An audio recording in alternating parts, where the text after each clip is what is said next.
One of me? Yeah, but we need you to remind us to remind you. See? That's how this works. That's the system, yeah. All right, I'm gonna go ahead and call someone now. So everybody, move to your regular seat. Today's the only day. Today's the only day you want to get called? Not. Oh, not get called. Miss, you should I take. don't think you should call that a being. You should take me. I got called. I got called. I used to have 6 marks in alpha. It was gonna be a success. Shut up! Why, Peter? All right, this is for Francesca. Oh yeah. Well, oh no. Because that was from AS Chemistry. There was no lesson last class. It was a test.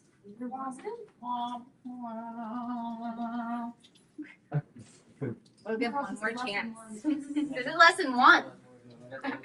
Wait, does that mean I have to get? Maybe. All right, Sarah. You were just called. We'll try one more time.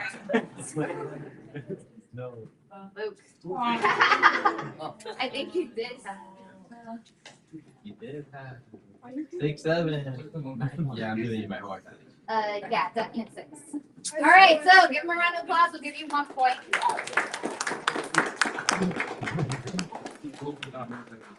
No, we're away from 7. Send it to Leo.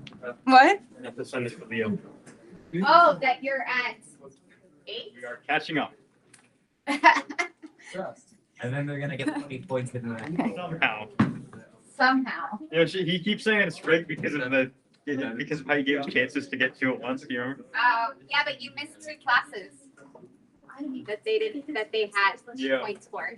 So, and it's okay. I don't know if you all will catch up, unfortunately. We won't have another 2-point opportunity until end of the day. We just have to depend on them to be done. Yeah. It'll work out. Well, no, but if she's here, then we can just get the points. Get all the points, and then they don't. That would be the requirement. It doesn't happen. All right, so let's continue. Ionization energy equations are showing up today in today's lesson.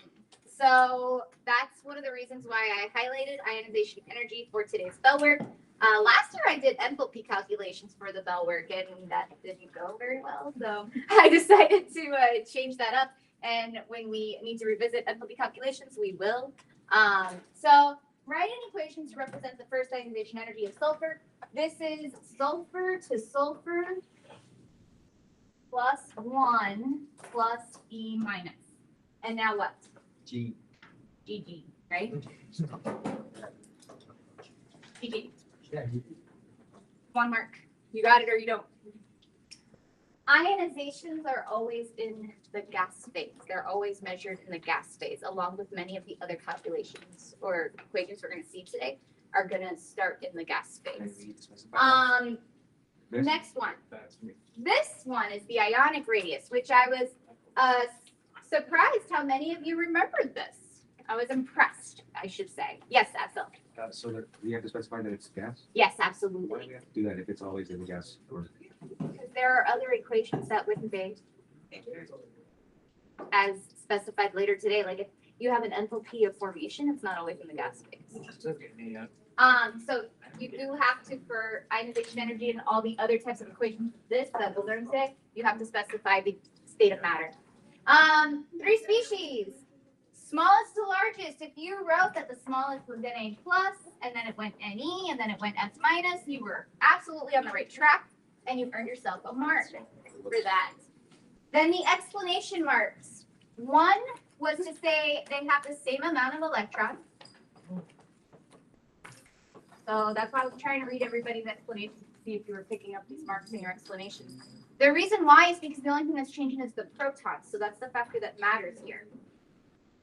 Some of you talked about changing the electrons increases the size, but they all these species actually have the same amount of electrons. So what's different between them is the amount of protons. So then you could say what I wanted to say, and Cambridge said it the opposite way, but if you say the inverse of what's in the mark scheme, as long as it's the inverse correct, it counts. So they said the larger species has the fewest protons. I said the smallest species has the most protons. It's the same statement. So they said the largest substance or species has the fewest protons.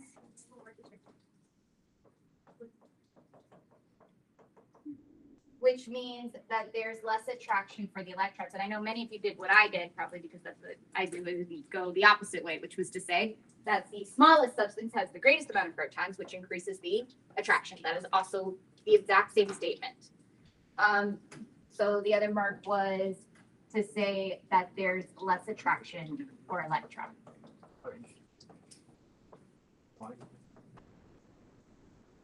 Or the inverse. Meaning, you could have said this, or you could say smallest, greatest attraction. Does that make sense? Smallest substance has the greatest protons, greater attraction for electrons. It's the same statement, but reversed, but still gives the exact same order. So you get the marks regardless. So I saw many of you wrote it the opposite way. This is just the way they wrote it in the mark scheme. All right, so these explanations were each 1 mark, having each of these components in your answer. Can I move on? Next, say and explain the variation in ionic radius. Many of you also did very well with this down the group. You must have studied a lot for that Cambridge exam last year because you haven't completely lost it in the past 3 months.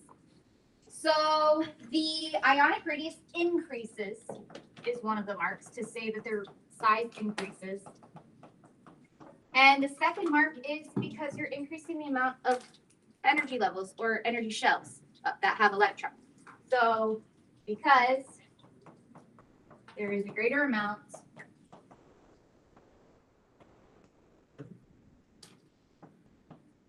of electron shells, or any synonym that says electron shells, energy levels, anything like that. So that was 2 marks. And then the last 2 marks, I was just debating whether to include this or not. It's not really part of today's lesson, but you never know. What did I tell you about paper 4?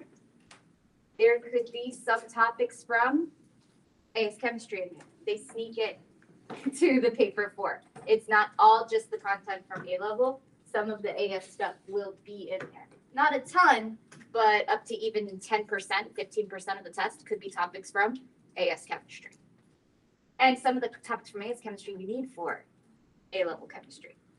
So they weave them together. All right, so for this one right here, what's the general trend in these values? State and explain, and what is the significant difference?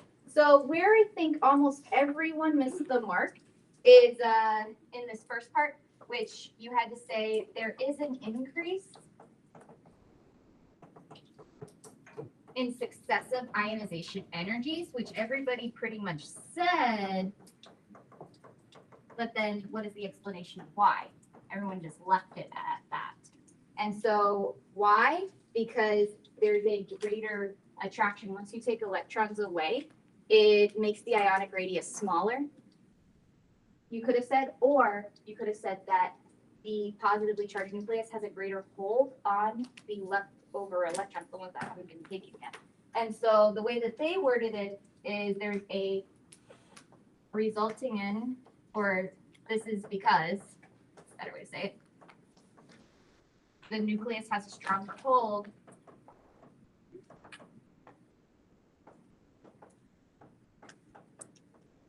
on electrons as the radius decreases. Ionic radius, to be clear. That's actually only worth 1 mark. All of that is worth 1 mark. The second mark is to talk about what's happening between the second and the third successive ionization energy, the big jump. And so what you would need to say there is that there is a significant difference between the second and third ionization energy. Significant difference between second and third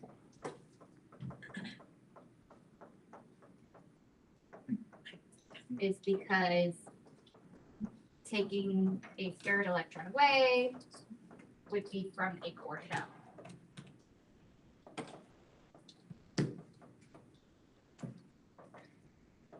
An inner shell of electrons, or any synonym for that, saying that all the valence electrons have been taken away, and now you've entered a, different energy level that's closer to the nucleus, And so the electrons closer to the nucleus have a stronger hold.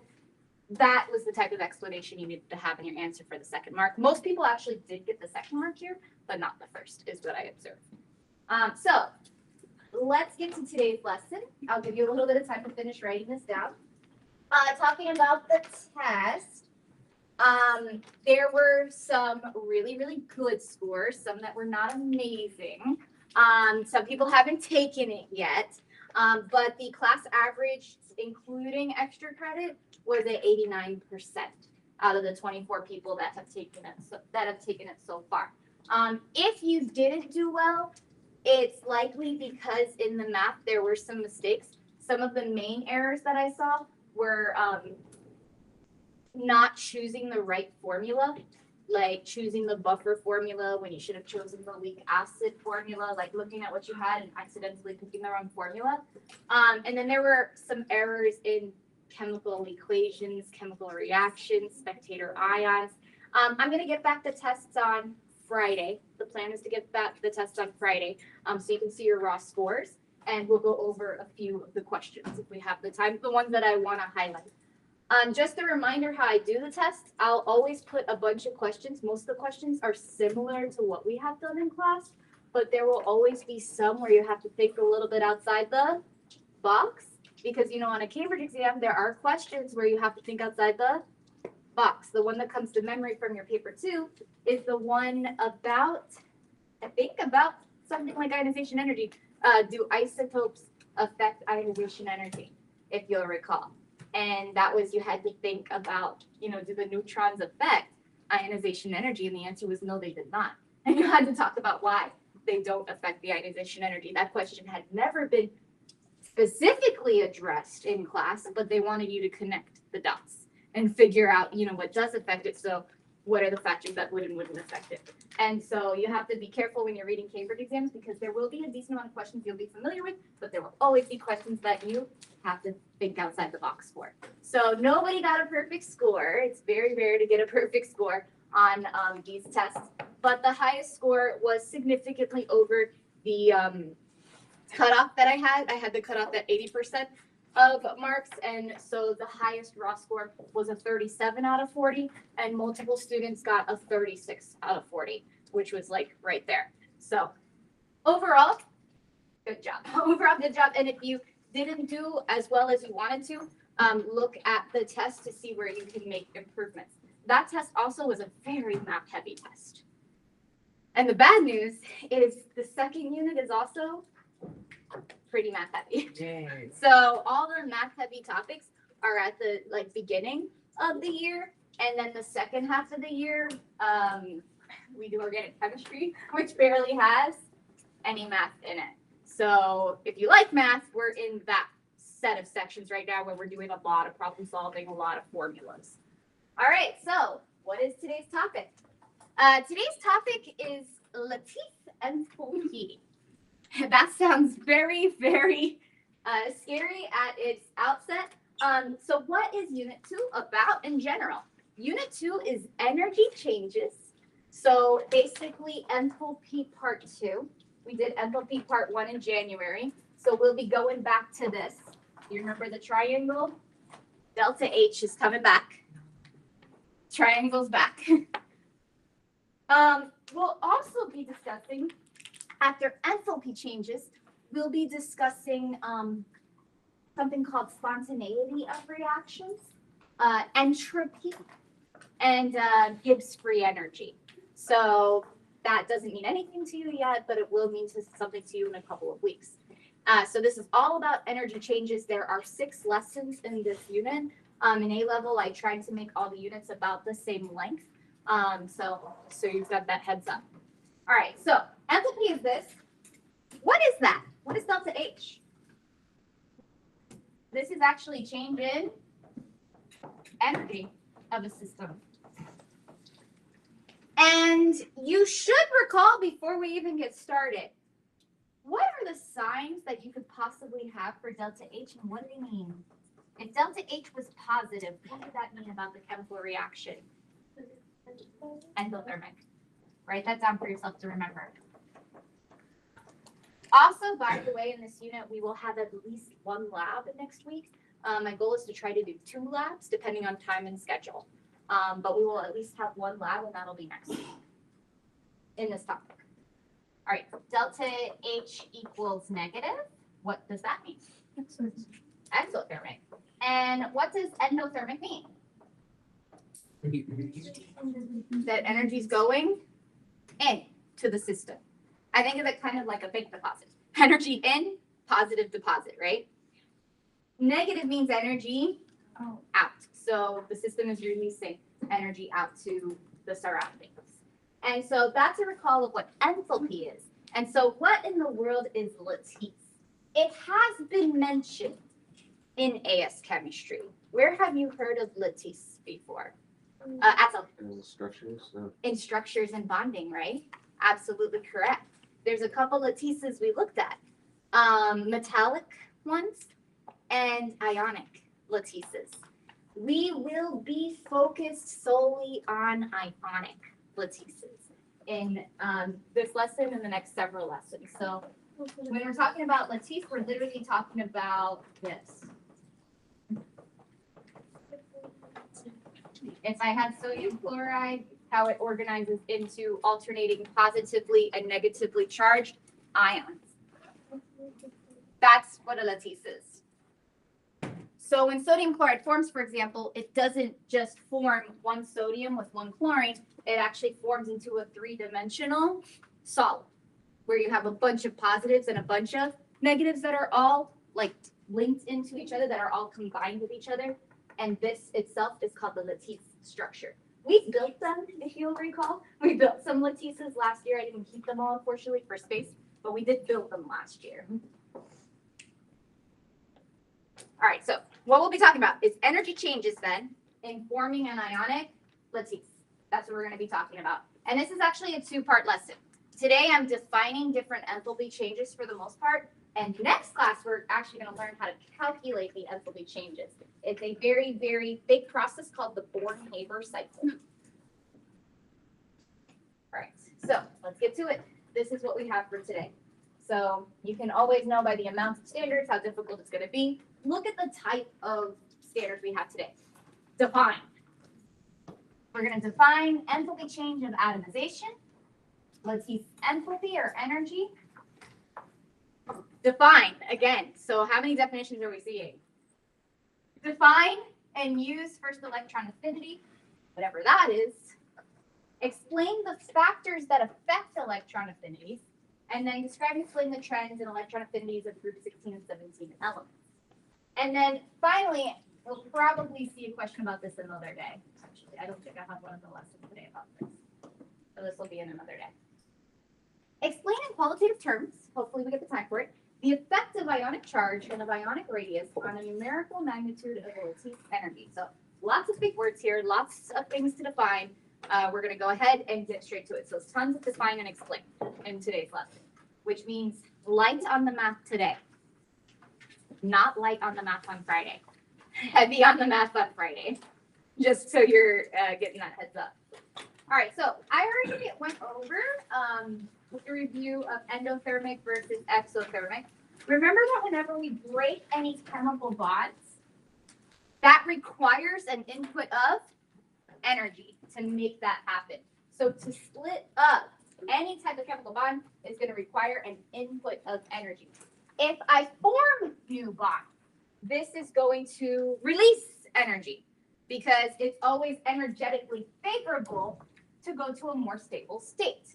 So whenever you end up in a more stable state, the end result is more stable.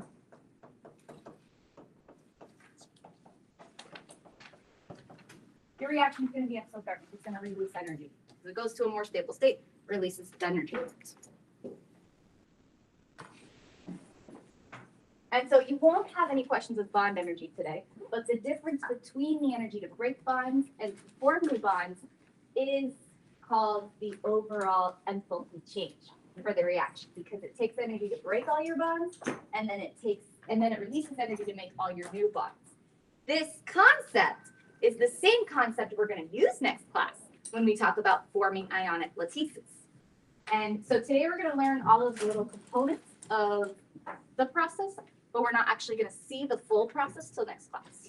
So definitions. First one, what is lattice energy? If something is a definition, what does that mean for a unit exam and a Cambridge exam? What do we got to do? Memorize this word for word. Or get the keywords in there at least. Whenever you have any enthalpy change, it's always measured in kilojoules per mole. So if you can remember to get mole into your explanation, that's like a really important part because it's always measured in, energy change per mole. So this is the energy change when 1 mole of an ionic compound, lattice, that's what the lattice is formed from its gaseous ions. That's the next part that's important. So you start with gas, ion, and then under standard conditions. We'll mention standard conditions later, but that's like a 298 Kelvin, 1 atmosphere. So standard temperature and pressure is what we mean by standard conditions. All right, so these are example lattice enthalpy reactions, which look actually sort of similar in some ways to what we saw with the ionization energy. Notice you start with sodium ion, gas, chlorine ion, gas, and then what happens is they're coming together to form the lattice. So if they're coming together and they're naturally attracted to each other, do you think this would take energy or release energy? Take energy to form these. You can release energy It's more stable. because this is more stable at the end. Gaseous ions are high energy themselves. This is the natural form of how it exists. It's the more stable form. Therefore, this is releasing energy to get there. Lattice enthalpies are always largely exothermic. Always. I have the problem saying always here. Remember how I'm always scared of the word always because always, like most things in chemistry are not always. There's usually exceptions. I can tell you with high confidence that lattice enthalpies are always largely exothermic. Like they release a ton of energy because you're going from a high energy state to a low energy state. This is high energy. Gas ions is high energy, and this is low energy. And in order to go from high energy to low energy, law of conservation of energy says mass is conserved, so the energy must be, the energy is conserved, so the energy must be released to the surroundings. Yes. I have not seen Sophia, the A, but she's not here today that I know of. Sarah is here though. I can give it to her. No problem. Sarah.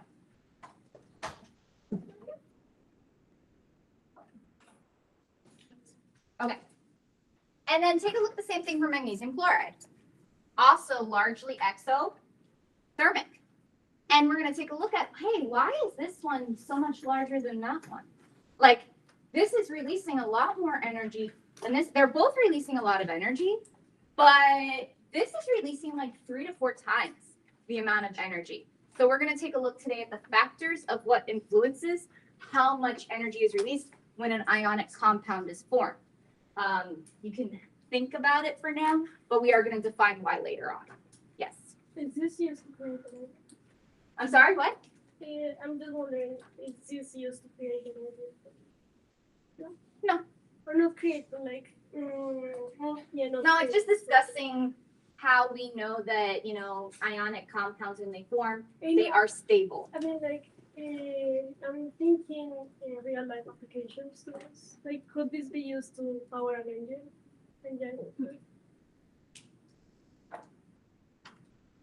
Keep thinking, because the problem is, how do you get here? How do you get here? We'll look at that on Friday, but how do you get here? Because sodium don't naturally exist like that. Chlorine don't naturally exist like that, does it? How do you get here? As I said, hold on to that thought. That's a Friday discussion. All right, so gaseous ions, some things to know. In lattice enthalpy, it's always gas ions that are coming together to form the solid ionic lattice. this is very theoretical right now, so we'll take a look more at applications later on. Lattice energy is always exothermic. I mentioned that. It's always releasing energy because you're always going to a more stable state. And the last thing that I made a little note here, the larger the negative value, the more exothermic, which means the more energy that's being released as a result of bringing these ions together. And meaning the stronger the ionic bond technically is. Last year, we actually did discuss, I'm pretty sure of it, how to predict by melting points if your ionic bonds were stronger or weaker. Does anybody know how to tell if your ionic bond would be stronger? What factors you would be looking at the ionic compounds themselves? There were two factors we actually did take a chance to look at last year in Unit 2. I think the size. Size. So there are two factors. One of them is the size of the ion, and the second one, the size of the charge. The greater the charge, the greater the attraction, the more energy that should be released. This is coming up later in today's lesson, but we have actually sort of seen some of this before, just in a different application. Reminder, standard conditions. You should remember 298 Kelvin, and I remember 10 to the 5th pascals, but these are just all synonyms. They're the exact same amount of pressure. These are standard conditions, but typically you can just say standard conditions. In Unit 3, though, you have to specify your standard conditions for electrochemistry. So you may just want to go ahead and start working on remembering them. 298 Kelvin is standard temperature, and I would do 10 to the 5th pascals or 1 atmosphere for standard pressure. All right, so first type of example. And yes, you could have Cambridge questions that are worth a mark that ask you to do this. What is the equation that describes the lattice enthalpy of magnesium oxide? You do not have to get the value. You have to get the equation. And when we say equation in this class, what are we actually talking about? Chemical. We're actually saying give us the chemical reaction, right? Whenever we say equation in this class, we're saying please give us the chemical reaction. Give us the reactants and the product or products. So what's happening here? Lattice enthalpy energy means forming ionic compounds from gas ions. That's what it is. It is most basic. Forming ionic compound from the gas ions. And if I fit in 1 mole, I get the mark, right? So what do we do? Where do we start? What are the gas ions for magnesium oxide? Alexander. Mg+2. Mg+2. And That's the first one.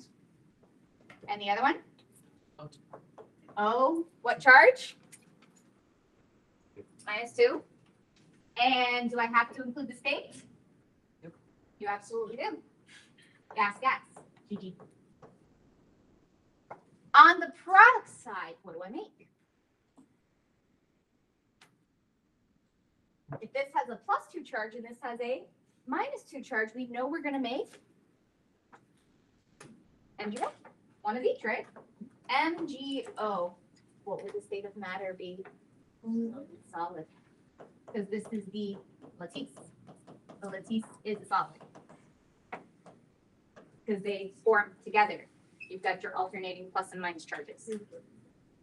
This, they're separated in gaseous state. All right. Potassium bromide. What do we start with this time? Potassium is K. What's the charge of that? +1. Oh, and I felt so bad when I was grading the test. If you messed up on a single charge, you lost the mark. Meaning if you forgot to write, like for an acid, some people did this, like they broke up HClO2 and broke it, for example, into H plus ClO2. If you did that, note that you couldn't earn the mark because what you said you made was free radical hydrogen. Okay? So you have to do this. You have to include the proper charge. That's why I said take and look at the notes I wrote because I did write notes when I graded the test. But there's a lot of, and I think I mentioned at the beginning of the year, I said that where people lose a lot of marks in this class is they forget to write the proper charges, the things from pre-ACE that you overlook, right? So be careful. All right, K plus 1, and then what's the other one here? BR minus 1. And then this goes to ABR. States of matter. GG. And what about this one? Oh, GG. It's GG's every time. Sodium sulfide. What's the charge of sodium? 1. What type of 1? Plus or minus? Plus 1, right? Sulfur, what charge? Minus what?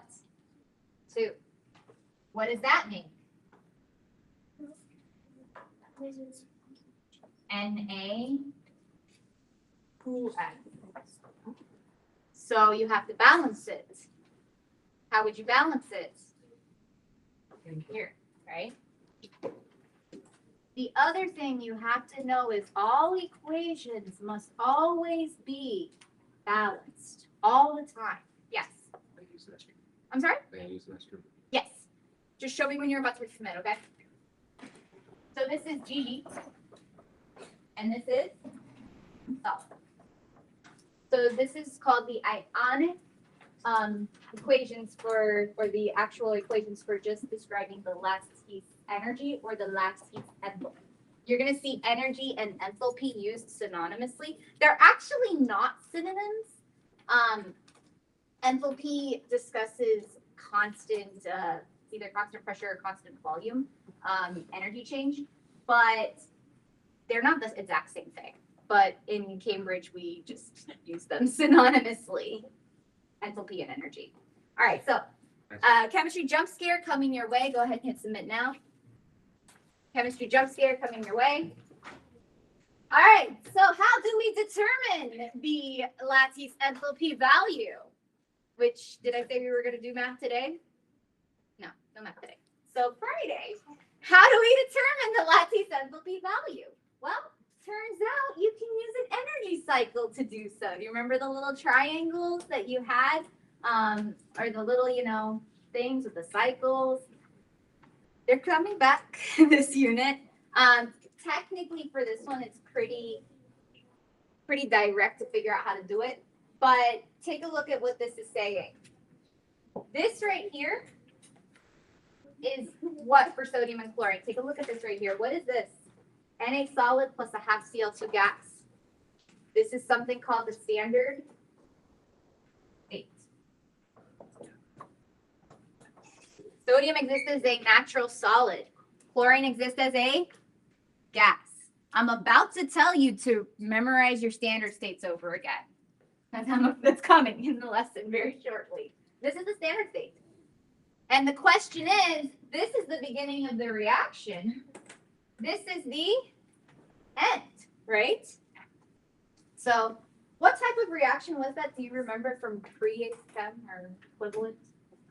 If I'm saying as an overall reaction, this is happening, what is that? And then this is called synthesis. This is a standard synthesis reaction. Before I continue, let me head over to YouTube and show you this reaction. Ask practical application. Let's at least take a look at the reaction.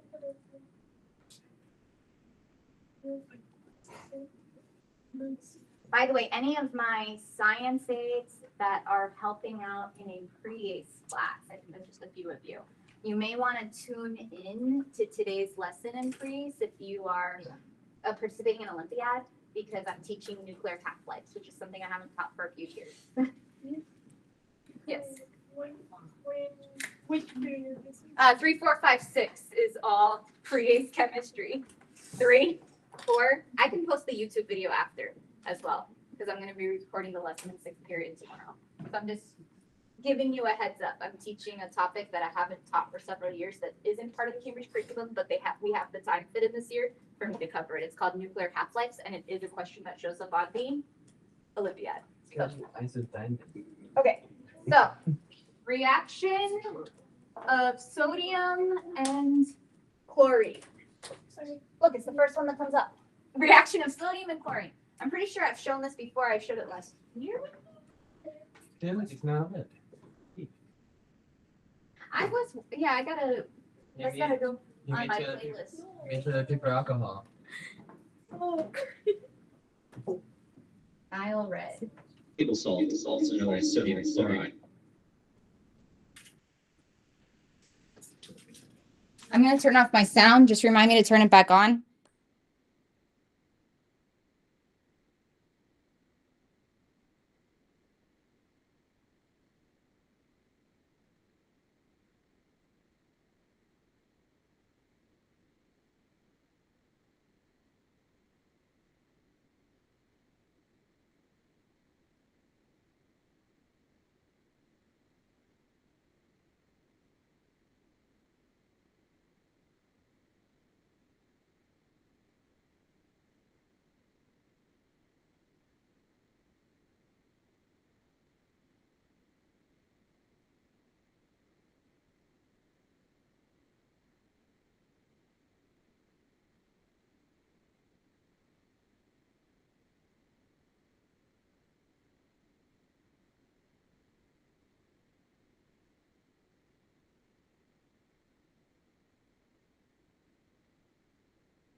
On the rest of the lesson.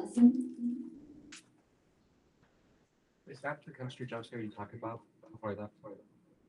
Wait, what? Is that the chemistry jump scare you mentioned before Oh, that? this is the chemistry jump scare. This right here. By Friday, you will need to use the ionization values, the electron affinity, the ionization energy to come up with the lattice enthalpy. And the enthalpy of formation. You have to use all of that to come up with the lattice enthalpy for all varieties of ionic compounds. That's the math we're going to be doing on Friday. So today, all we're doing is we're going over, well, what are each of these things? What is atomization? What is enthalpy of formation, which we learned last year, so it's just a review. What is electron affinity?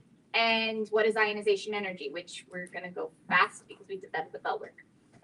So we're looking at the pieces of the cycle of how we get from here to here, right? So clearly you saw when you saw that reaction, what happened?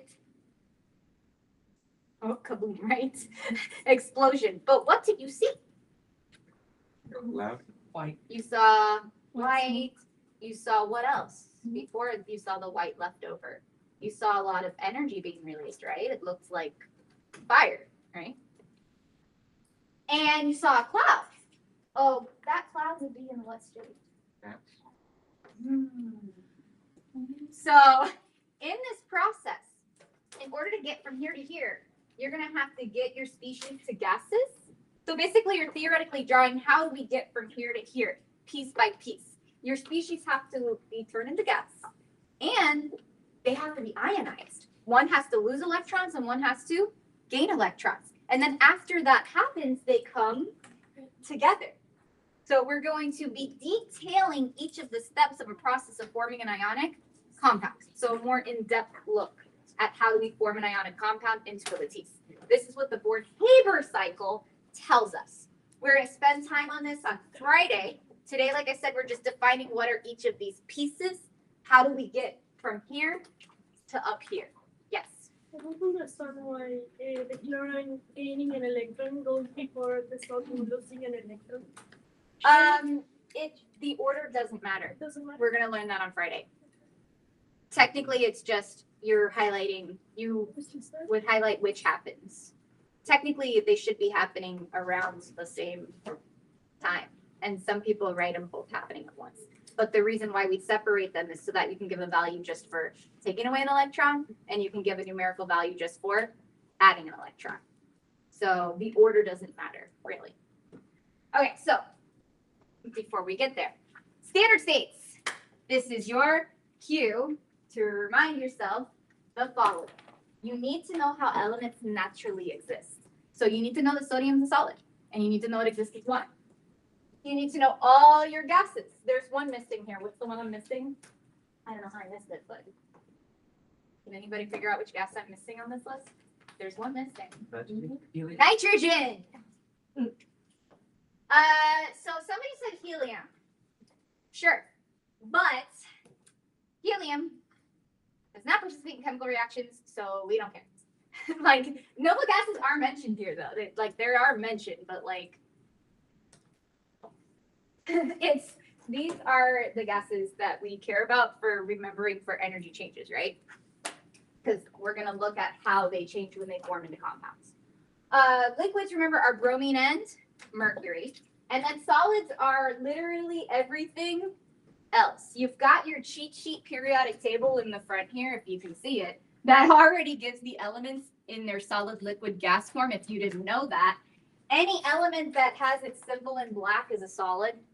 Any element that has its symbol in blue is a liquid. And any element that has its symbol in red is a gas. So this periodic table is actually color-coded to tell you the states. Yes. Are we ever really going to do anything with mercury? I surely hope not. I don't want to. No, thank you. not a fan of highly dangerous substances. I mean, like, are we ever like actually going to have it in like problems and stuff? Extraordinarily rarely is it involved in much.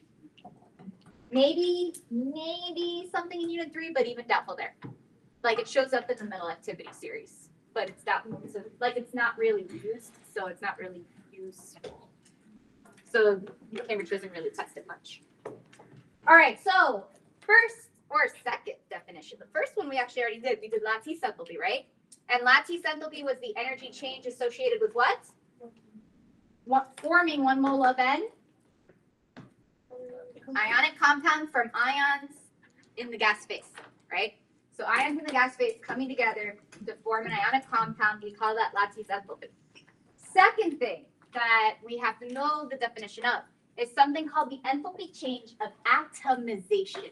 So underline the word atom.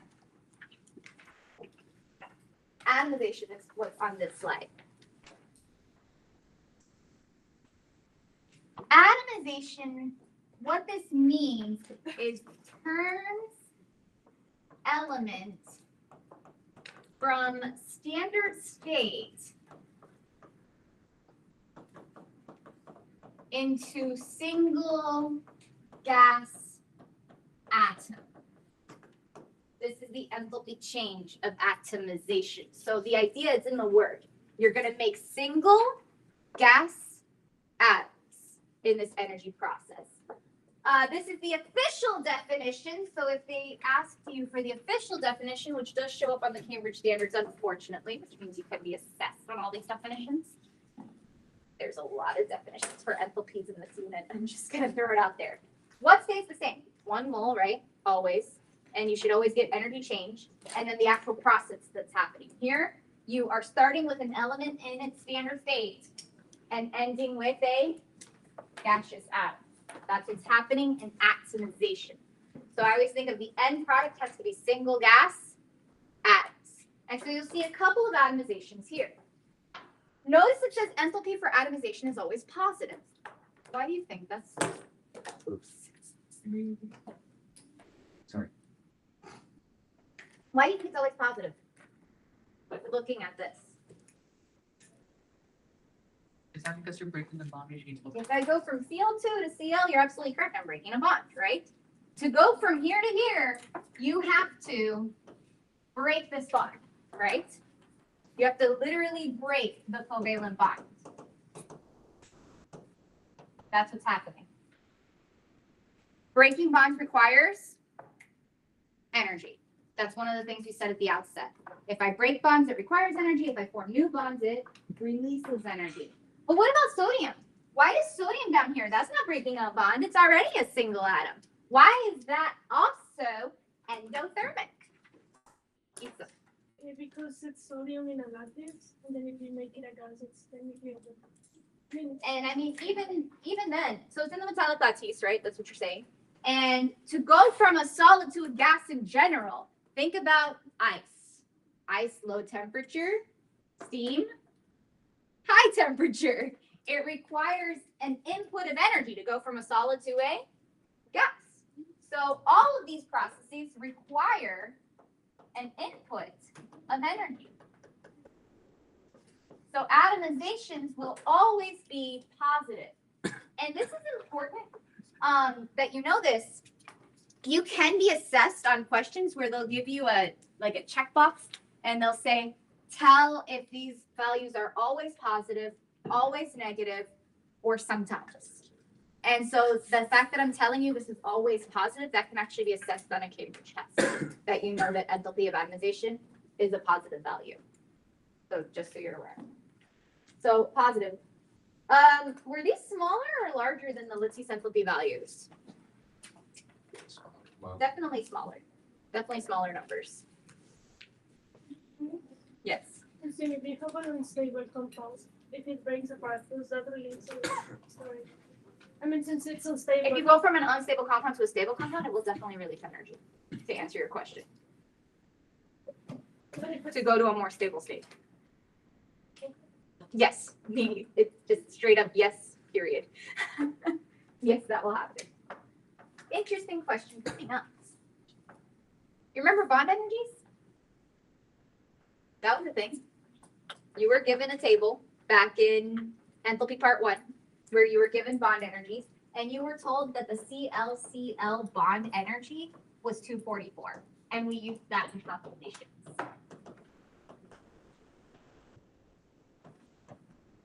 We just saw on this last slide that the enthalpy of atomization for chlorine is half of that. And they're asking you why. This is the bond energy for breaking the chlorine bond. Why would the enthalpy of atomization for chlorine be half of this number? Look at the last slide and look at what I've written here. Like, need to cut the bond in half. Like, big. Well, in bond energies, if you're focused on breaking this bond, how many chlorine atoms would you come up with at the end? 2. Whereas here, it's a half a chlorine by definition. By definition, you're only making 1 Cl. And because you're only making 1 Cl, then the value is half. So it's because in enthalpy of atomization,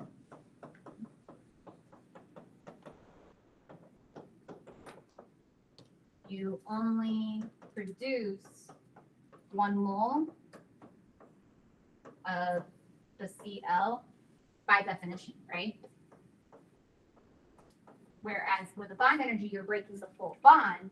So that means you're ending up with how many chlorines at the end? 1, 2. And bond energy, you're breaking the bond and you're getting 2, right? Out of it. That's the difference. All right, so bond energies will actually show up in the Born-Haber cycle. And it is important that you know when you have a bond energy, if you're only getting 1 atom, you have to take the bond energy and divide it by 2. The amount of atoms is going to be significant. The amount of atoms that you produce. The amount of moles of atoms. All right, so let's take a look at atomization equations. How do we write this? So what's the whole idea of atomization? Write it up here for yourself to remember. We know we end up with single gas atoms. What do we start with? Element and standard state. So that's how I would remember it. So standard state element to single gas atom. Single means must be 1.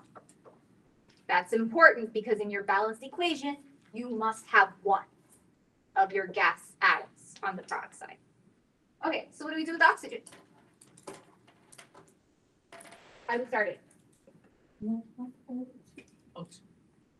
So you're already balancing it, which is great. I usually just start with, okay, O2. What's the state of matter for O2? Yeah. Gas. It has to end up being O gas. Do we agree? So then to finish it, like Francesca said, we would put 1/2 here. You cannot change this number or you're not fitting the definition. So cannot balance.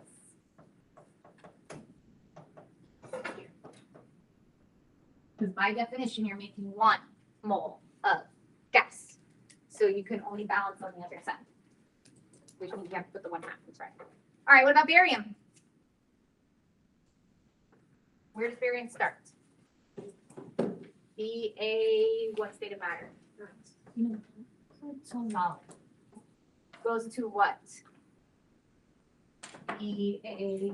Gas. Do I have to do anything else? No. Bromine. How does bromine exist? Br2. State of matter? Liquid. This cannot be a 2. To Br.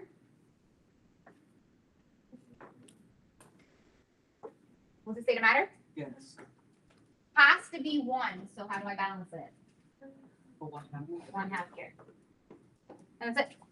So these are called your enthalpy of atomization equations. And what would the delta H always be for these? So delta H always, just to remind yourself, always positive because you're either breaking bonds or you are going from a solid phase to a gas phase or a liquid phase to a gas phase. This all requires an input of energy to get there. Requires energy, requires more energy for that to happen. All right. Next one is ionization energy, which we are not going to spend a very long time on because I saw in the bell work you all clearly remember pretty well, for the most part, ionization energy. But can ionization energy be assessed? I'm tying my shoelaces. Sorry. Can ionization energy be assessed? Yeah, for sure. 100%. So just to review, and it's actually also part of the process. Ionization energy, just to recall, this is the definition from AS chemistry, right? It's the energy required to remove 1 mole of electrons from an atom in what phase? Gas. Gas state. And if it's first ionization energy, that means we're forming +1 ions. This was the general equation that you all pretty much showed me. You clearly remembered from last year. It's GG's. You always release an electron, right? Because an electron's being taken away and given to something else. And what should the value of ionization energy always be? Positive or negative here? Always positive, because you're taking electrons away. This requires an input of energy. Ionization energies are always positive. And again, it's not a possibility for it to be anything else. Ionization energies are always positive. And they get more positive the more electrons you take away. So like +2 requires more energy than +1. And successive ionization energies are always greater. Recall that each electron has its own ionization energy. So if you were to, for example, have something with a +2 charge, you'd have to account for the energy to take the first electron away and you have to account for the energy to take the second electron away. Remember, where we're gonna get to is tracking all these energy changes. So if I have multiple, multiply charged ions, I'm gonna have multiple ionization energies to account for when forming a compound together. All right, so these are the factors you have to remember. Not really going over them. We went over them in the work. Size of the charge, distance from the nucleus, the amount of energy shells, and the amount of shielding. So we can do this real quick. Write these down. First ionization energy of cesium. So what is it? Cesium is CS going to CS plus 1. GG, right? G plus E minus. This is the one we already knew from last year. And then what about third ionization energy for aluminum? What would we do there? When we say third, it means taking the third away, right? So where would we start this charge at, Francesca? At 2. 2. So it's plus 2 to plus 3. GG, right? And then plus E minus. That's ionization energies. Always positive. So, quick question before we move to something new. Right here. I always keep this question from the textbook because I think it's a good question. What is the numerical value of the enthalpy change of atomization for helium? Here. What'd you say? 0. 0. Why? Because it's the last state, it's one atom in the gas. You're discussing what is the energy change from helium to go from HE gas and end up as HE gas, right? So I started at a gas atom and I'm ending at a gas atom.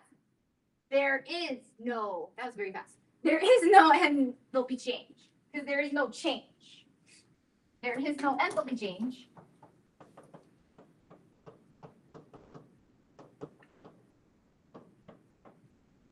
As the standard state is already gas atom.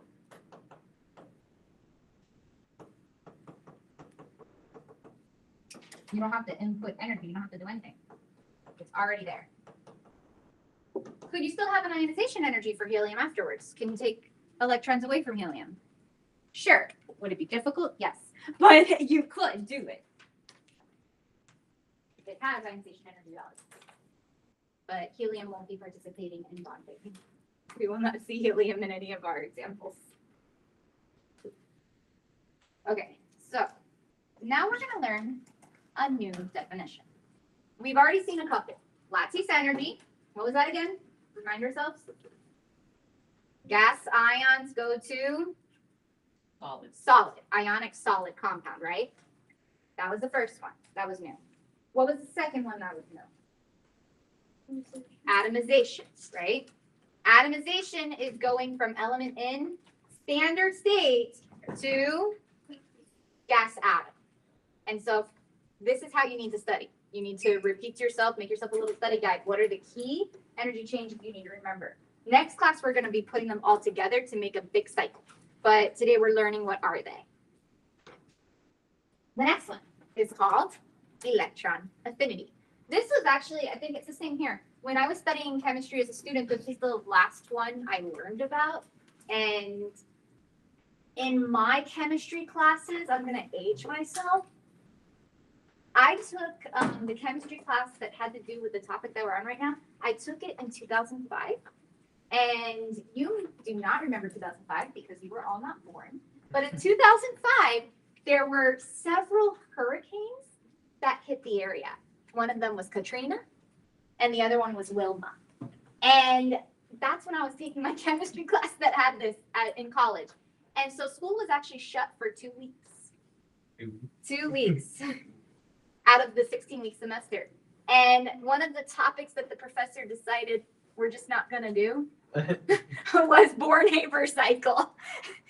So when I learned electron affinity, I had nothing to apply it to. So I was like, why? Why do I care? Because they never covered Born-Haber cycle. I didn't learn it till later when I became a tutor for chemistry, that I had to teach myself it so I could like help other people figure out what it was. So by the way, if you're studying for the Olympiad, sometimes you just gotta teach yourself the stuff to like figure out what to do. But that's the situation that I found myself in. So when I first learned this, I was like, okay, that's cool, but why? Like, why do I care? So you may have the same questions right now. We will be using it next class though. So I'll be showing you where this applies, why we use it.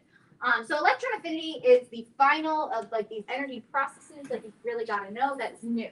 There is one more we have to discuss, but it's one you've already learned about last year. So electron affinity, which we call delta HEA, which to this day still makes me think of EA Sports. It's in the game. I don't know if that's still in the cultural lexicon, but I first learned it even now. I always get that running through my brain. But this is the energy change, like all of them. They're all energy changes. When a mole of electrons, I would say 1 mole of electrons to clarify this, is added to each atom in a mole of gaseous atoms. So what are we actually talking about here?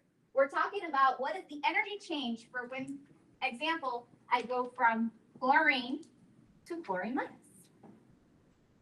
Do you think the energy change would be favorable or unfavorable for chlorine to gain an electron? Favorable. Why? This is a lower energy state. Why? Because we're going to our nearest noble, like literally back to basics, back to previous chem. Because chlorine gains an electron to become like argon. That's more stable, right?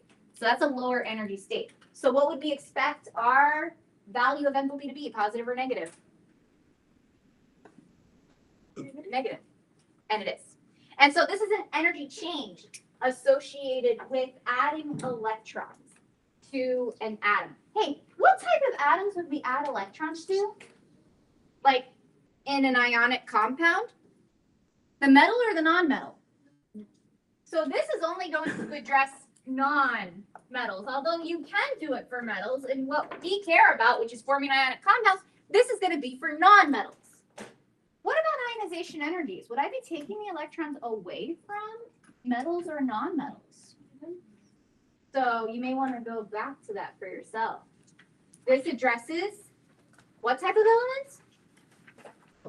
Although you could take away electrons from non-metals, it's possible. When we're actually forming ionic compounds, you're going to be taking the electron away from a metal and giving it to a non-metal. So this energy process is the one we're going to be looking at for metals. And for non-metals, the energy process we're going to be looking at is electron affinity. And so the word affinity, what does that mean? Like if I have an affinity for something, it means I like it, right? Look it up.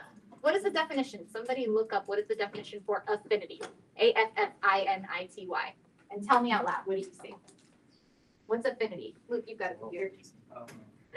Personally, pop soap is a business. No, definition, Francesca.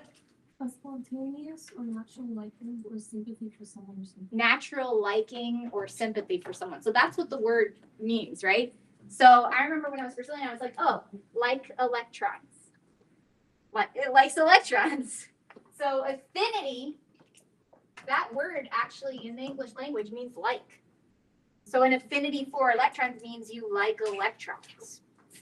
If you have an affinity to math, that means you like math. You have a phobia of math, it's the opposite. Fear math. Okay, so that's how I understood it when I was studying. I was like, oh, it means like electrons. But then where I got confused because I didn't know where it applied to, which you'll learn on Friday. Well, isn't that the same thing as electro? Wasn't there something else where something like electrons? What was that called? Electronegativity, right? Electronegativity, in literally by definition, is the power of an atom to pull electrons toward itself. Like how much that atom can get additional electrons.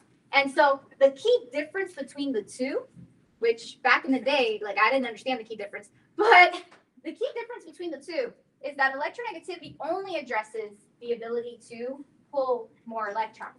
This actually is an energy change associated with gaining electrons. So it's a numerical value that's how much energy is released or added or required when gaining electrons. And so there's something else here that's interesting. If we were to add a second electron,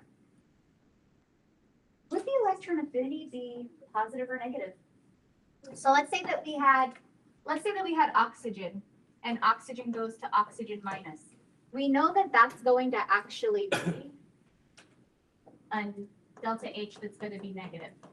But what if it was oxygen minus going to oxygen 2 minus? What would that delta H actually be? It'd actually be positive. But oxygen wants to have a negative 2 charge. Why would adding the second electron require energy? We'll talk about that shortly, because there's a question I believe I have. Hopefully, yeah, right here. On how, like, we're going to address that question. But I want you to think about it. Yes. I'm sorry? Faster? Yeah. Scan, show, and go. Yeah. Do you have an idea? I have an idea, but it's probably is it because of repulsion? You've got the right idea. I'll clarify. The word repulsion is the one that stuck out to me. All right, so first electron affinity of iodine, what's the equation? So what are we actually talking about here? Energy change with adding an electron, right? So this is the energy change when a mole of electrons is added.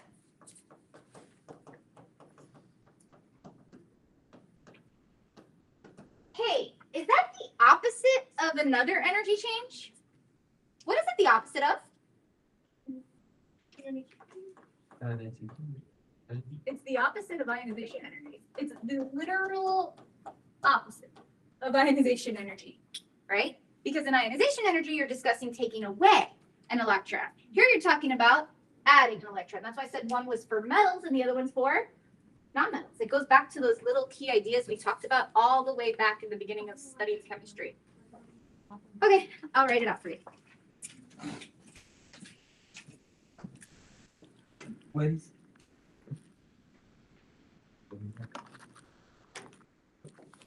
Today is the 17th.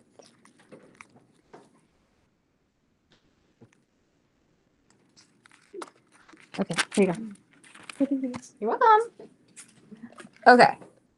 So, what would the equation for electron affinity be for the first electron affinity? Iodine. What's the state of matter? Gas. Plus what? E minus. Because we're saying we're giving you an electron. Take an electron, right? So the electron's going in, meaning the electron's on the reactant side. And then on the product side, what do you get? I minus. What stays? Also gas. GG's again. Literally the opposite of ionization energy, the electron's on the opposite side, and instead of a positive charge, you get a negative charge. Second electron affinity for sulfur. Where would we start? Second electron affinity. This means adding the second electron. So where do we start? S with what charge? Next one. We're going to add an electron to that. So it becomes sulfur with a -2.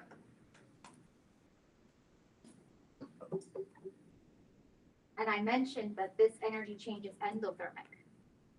Can you see why? It has everything to do with the fact that this is a negative ion.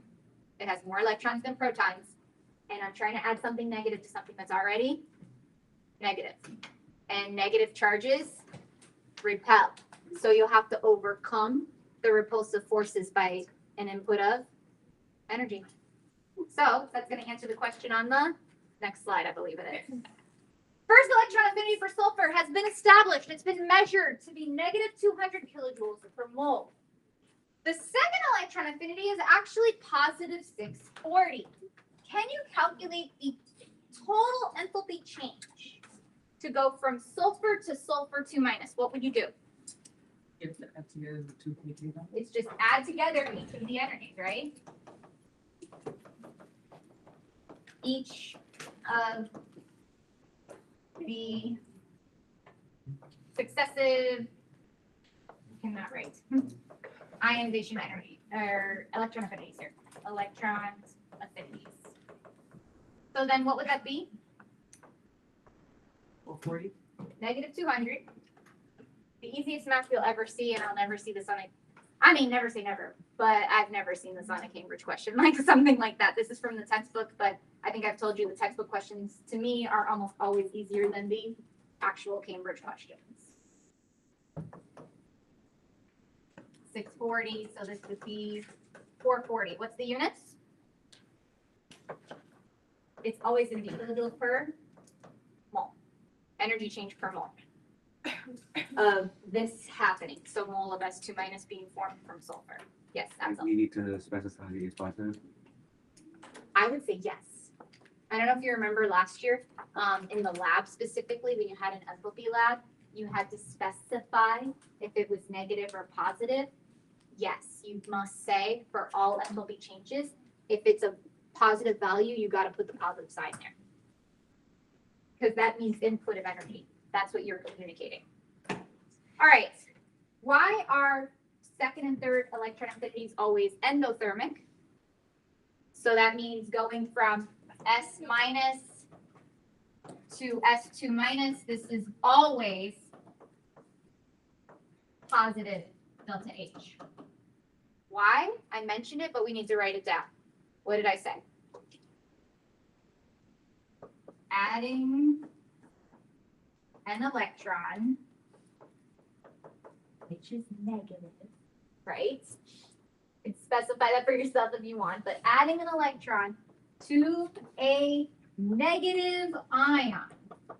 If I wanted to say negative ion, but I wanted to use the actual terminology for negative ion, what would I use? What word would I use? Anion, right? Either's fine. I'm pretty sure they use anion in a Mark P. Adding an electron to an anion or a negative ion requires energy, as you have to overcome the repulsion. Requires energy as you have to overcome repulsive forces between negative charges.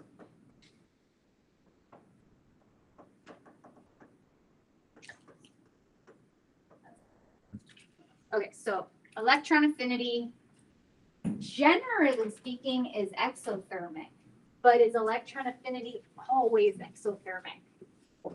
So it's not always exothermic. So you got to be careful. Remember I said that there will possibly be questions where you'll be asked, is something always endothermic, always exothermic, or could be either, right? All right, so two more main things to cover. The big thing I want to try to teach you today is something called charge density. So we definitely need to get there. All right, ready? Next one is something you should already be familiar with. It is review. But we need to go back over it too. I told you I'm withholding the math today. But expect this math on Friday. Enthalpy change of formation. So enthalpy change of formation, this was a definition that you were supposed to memorize for the paper 2 exam last year. And it's the same idea. It's the formation of, should say 1 mole, right? 1 mole of a compound from elements that are in their standard state. And so when I think of the enthalpy of formation, this is literally your synthesis reaction, like we saw at the beginning. This is your elements in their standard state combining to become a compound. Yes, that's all. Like more of these, right? Like with combustion and one other thing, I think. There was combustion that we saw last year. There was formation. And then there was general reaction. We did delta HR, delta HC, and delta HF. Yes. There's also enthalpy of neutralization. There was enthalpy of neutralization, Are they all gonna come back as well? enthalpy of solution, which we will be learning soon. Combustion will largely not be coming back because it was pretty much all the standards for that were in AS Chem. Neutralization, but solution, yes. Solution is part of the lesson. But yeah, there were more. There's tons of enthalpy changes because when we talk about enthalpy changes, we're just talking about different energy changes that exist. Today, we're talking about the ones that are relevant in what we need to form ionic compounds. And so this is the overall reaction to form an ionic compound. Actually, it's the synthesis reaction. Take a look at the delta HF values. They are usually negative. Welcome back. Because going to the compound form is energetically favorable. Going to the compound form from the elements in their standard state. Because magnesium in general would like to lose its electrons and oxygen would like to gain electrons. So that's something that generally is favorable. So you're going to see the negative delta H here, yes. Which thing? The definition? There is a non-zero chance that any topic from AS chemistry can show up on an A-level exam. Like a robot, like Non-zero chance. Is it, the other question, is it likely? It's very unlikely that you'll see it, but I cannot guarantee. Because anything from like the whole 30 chapters can show up on paper. That's what I was saying at the beginning. A few things from AS will show up on your exam. What they choose, I don't know. Like, I'm not sure what they're going to choose. And just because they haven't chosen something before doesn't mean they won't choose it in the future. Cambridge by C. The enthalpy change information is always negative. Enthalpy change information is always negative. For ionic compounds, at least. All right, so write the equation for the enthalpy change information of calcium oxide. How do we form that compound? What do we start with? What is this? This is elements in their standard state to what? 1 mole of compound, right? So it's 1 mole of whatever compound we're forming. That 1 cannot change. It's the energy change to make 1 mole of that. So calcium oxide, what do we start with? What's the first element in calcium oxide? Calcium. And how do we write it? In its standard state, which is, okay, how does calcium naturally exist? It's a metal, so it's a solid. So I wouldn't put a charge here because calcium doesn't naturally exist as an ion. Be careful. Because another energy change, you actually have to use charges. Lattice energy. All right, next one. Oxygen, how does that exist? O2, G. What ion compound do they form? CaO. How do we know it's CaO? Because we learned that back in the day, right? The charges cancel. CaO. State of matter for this? It's an ionic compound. All ionic compounds are. You don't remember that? Write it down. All ionic compounds are salts. They're all solids. Unless we threw them in water. And water is not being discussed here. Water is not part of this. So it's solid, right? Okay. I'm still wrong. What am I missing? Balance. You have to balance it. Can I put that as a 2? No, you have to be 1/2 of the other. This has to be 1/2. For energy changes, you have to fit the definition. The definition is 1 mole of this compound has to be formed. So you can change the other numbers. Not those. All right, iron 3 chloride. Hey, iron 3 chloride. That was one of your unknowns on your paper 3, by the way. Iron 3 chloride. What is its enthalpy change? I think that's great. Reaction. What do I start with? Iron. Do I include the charge here? No, why not? I need element in its standard state. Iron naturally exists as a solid, not as an ion, as a solid. And then what am I mixing this with? Which is Cl2 gas. It makes what? CL3. So we got to remember Fe plus 3 Cl minus 1 crisscross, right? FeCl3. These are the things that are going to get you on the next test. A lot of people will accidentally, not a lot, but some people will make the mistake and write the answer as FeCl2. They just switch it together. But that is absolutely not what it is. How do we address the fact that we have a different amount of fluorines? Balance this. 3/2 is the best way to go. Or 1.5 if you want to do decimals. You're allowed to do 1.5. All right, good? On the next slide, it's just a summary of the enthalpy changes we've been looking at. They want you to look at each equation and write which enthalpy change we are looking at. So, I, which by the way should be balanced. This should have a 1/2 in front. I think that's good. What is this one? Atomization. Yeah. And it would be delta H at. Delta hat. Yeah, delta hat, if you want to remember it like that. Just to throw out what is in delta H, you should write that down. Next one, what's that? It's not ionization energy. It's the opposite. You're not taking electrons away, you're adding an electrons in. Electron. So we call that electron affinity. Delta Here, E. because we're adding electrons. So this is delta H E A. Yeah? Delta H E A. Delta EA Sports. Just EA Sports is enough on its own. I. What's that? Wait, number 2 was an ion. I. Isn't that just of That's enthalpy change of formation, right? Because we're forming a compound from elements in the standard state. This is what we lovingly refer to as enthalpy. The energy change to form the compound. And what about IB? Lattice enthalpy. The energy change associated with forming an ionic compound from gaseous ions. That's called lattice enthalpy. And so that delta H will be LE. LE.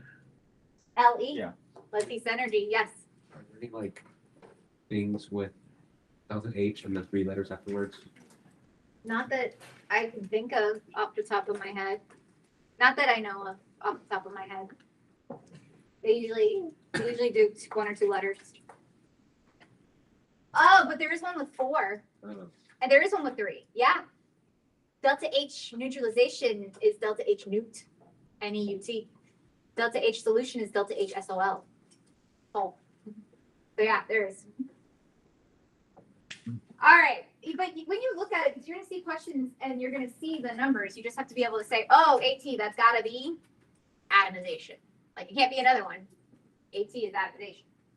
All right, so this was the big thing I said we needed to cover before we left today. A topic called charge density. This is a big idea that's used to explain many things in this unit. Big idea used to explain many things. So get used to the words charge density. Okay, so back in the day, beginning of pre-ACE chemistry, if you took the class with me, because I'm teaching pre-ACE chemistry right now, so I know that I just taught this like as one of the first lessons to my pre-ACE students. One of the first formulas you learn is something called density, which is mass over volume. That's what a regular density of an object is. So there is something called charge density. So charge density is instead of mass over volume, it's ionic charge over volume. And so what I wanted to discuss was what it really is and why it matters. So let's say that we have two two ions. Pardon my drawing, I'm gonna do my best. And the first one has a plus charge. And the second one, assume these two are the same size because I can't draw. They're about the same, right? Has a plus 2 charge. Which one has a greater density? A greater charge density? Plus two. Plus two. The bottom one. This is more charge spread over the same volume. So this would be greater charge density.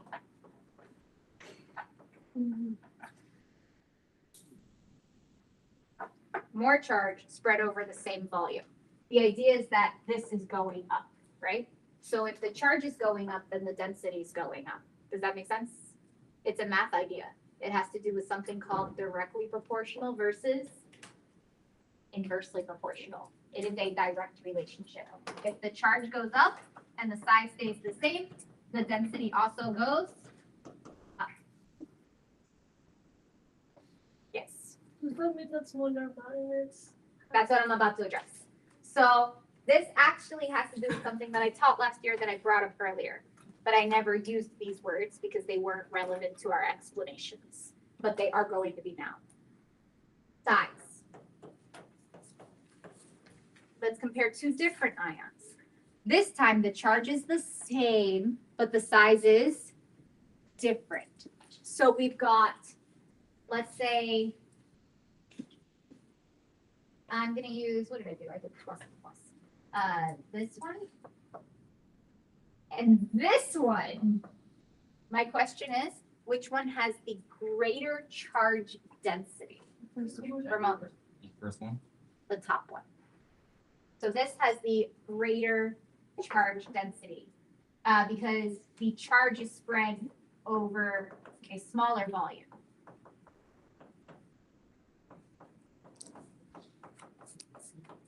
It means that this is more impactful. It's a more impactful charge distribution. And why does that matter? Think about it like this. If you have a small positively charged ion and a negatively charged ion versus a large positively charged ion with the same size negatively charged ion, which one will be better at attracting the electron? The top one or the bottom situation? The top one. Because this charge it ends up being more positive because the greater positive charge over a smaller area. So the smaller the volume, the greater the impact of that charge, the greater the attraction. And so I have like the official terminology coming up on the next slide, but I want you to understand this idea. So wait a second, does the ionic radius size then matter that we did back in the bell work? I hope you got those answers, right? Because the ionic radius does determine the size of the charge density, which then determines the strength of the attraction. The smaller, and it says it here, size of the metal ion. It turns out the smaller the ion, the greater the attraction. Smaller ion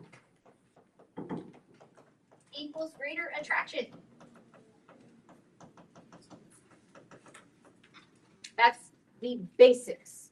It says here, as the size increases, our charge will be distributed over a greater area of space. It means there's a smaller charge density. This will actually decrease the numerical value of the lattice enthalpy and become less exothermic. So when you're larger, you're releasing less energy.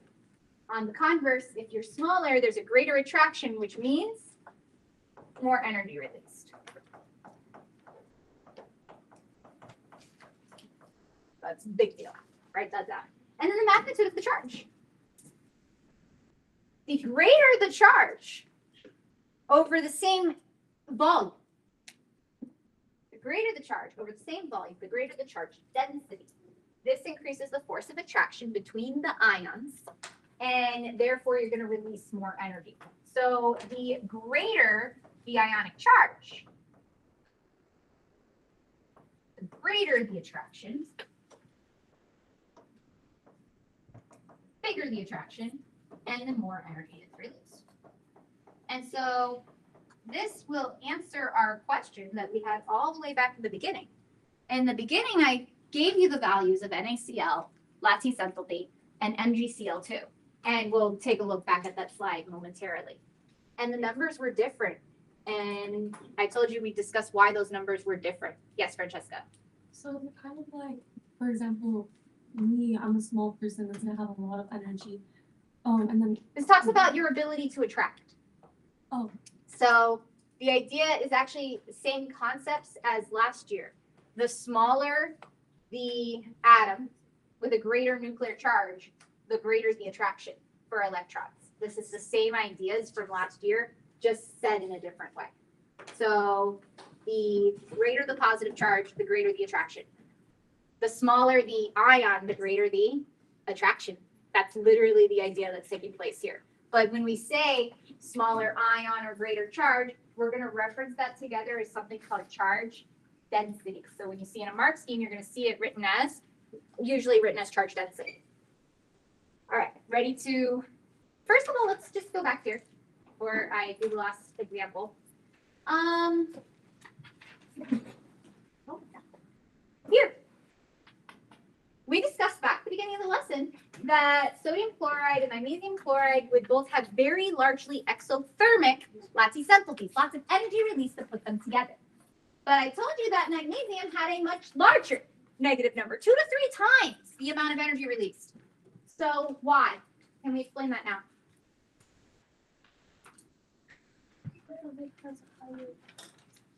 This has a higher charge, and it actually has a smaller ionic radius. So together we would say it has a greater charge density. Mg2 plus has a greater charge density than NaCl. Okay, now with that being said, let's get to our final, and literally in this lesson today, how many people 4 questions have I given you? A total of 1 at the end. Because this is mainly just explanation what's going on here, and then we're going to do more on Cambridge questions next class. Explain the reasons why the lattice energy of MgCl2 is more exothermic. This means more energy released. So what would we need to state? there's a greater positive charge. So first of all, we need to compare, right? What is the difference here between MgCl2 and KCl? What's different? The chlorine's the same. So we're not comparing chlorine. What are we comparing? We're going to compare Mg to K, right?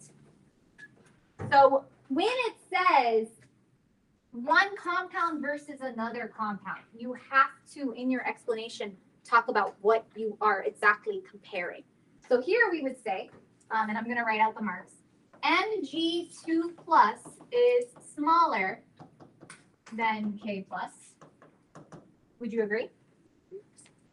Mg2 plus has 2 energy levels, right? 2 energy shells. And K plus has how many energy shells of electrons? Actually 3, right? This is Mg2 plus. This is K plus. Mg2 plus has the same amount of electrons as neon. Yes. K plus has the same amount of electrons as argon. Would you agree that Mg2 plus is smaller than K plus? Yeah. Okay, so that's the first thing. It's smaller. And then Mg2 plus has a greater charge. So we're talking about charge. N. K plus. What if you were to say like Mg2 plus just has a greater charge density? Like, do They will likely do than K plus. They will likely give you a mark for that. like 2 marks or just 1 mark? 1 mark right now. That would be 1 mark. Because the third point is, so yeah, these could be combined into greater charge density. But you'd have to say Mg2 plus has a greater charge density than K plus. The second second mark is to say there's a greater attraction because of the greater charge density or the bigger charge and the smaller size. There's a greater attraction between the Mg2 plus and Cl minus ions. And yes, you do have to reference what is being attracted. So a lot of times what happens in your explanations is you say they are more greatly attracted, but you have to specify what you mean. What's they? You have to define your pronoun. You have to say exactly what it is that has that greater attraction. The Mg2 plus and the Cl minus have the greater attraction. So that's why you have to say that. So that's 2 marks. And then, definitions for the last thing. So what's the enthalpy change of ionization? That's one.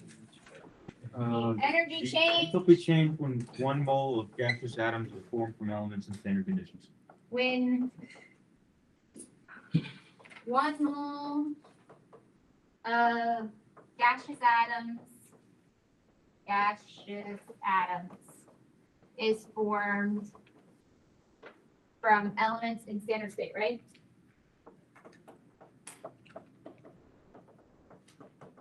And how many marks is that word? Good old 1 mark. And first electron affinity. Energy change when what happened? Ramon. When you add an electron to an atom, 1 mole Oh. of electrons is added to 1 mole of a gaseous atom. Notice by me saying gaseous atom, I captured it was in the gas state. And you need to write that it's in the gas state. So wait, how does Mg plus have a greater charge again? Okay. What? How does Mg plus have a greater charge? Well, 2 plus 2 is greater than plus 1. That's what we mean. When we say charge, comparing the actual charge, we're literally just comparing the numbers. This is plus 1, that's plus 2. All right, I'm going to stop recording now. That was a long lesson, but it was just basically going over definitions. Next class, have your calculators ready. We're going to do the math. The enthalpy